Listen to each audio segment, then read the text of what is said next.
Bilirəm ki, bütün xanımlar əyləşib bizə baxırlar. Çünki bu mövzu onlar üçün, hamımız üçün çox maraqlıdır və çox faydalı olacaq. Hansı bir patologiyanı hiss elədilər? Tutan çox vaxt deyirlər ki, hamamda çiməndə mütləq özünə toxun, müayinə ilə. Tutalım toxundu və nəsə hiss elədi, hansı kitləni hiss elədi.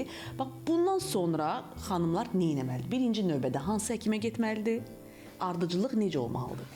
Ümumiyyətlə protokola görə ardıcıllıq birinci olmalıdır. Xəstə müraciət etməlidir müalicə həkimi, onkoloq, mamoloqlara.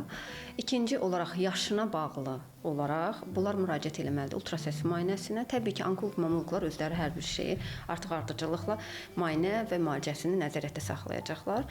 Və eyni zamanda əgər yaşımız icazə verirsə, bizim üçüncü müayinə növümüz mammoqrafiyadır.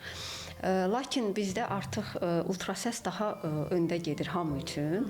Xəstələr, insanlar ilk olaraq fikirləşir ki, birinci UZI eləyim, ultrasəs müayinəni keçib, orada bir şey çıxmazsa, onda mən həkimə getməyim. Bəli, orada bir şey çıxarsa, onda həkimə müraciət eləyim və s.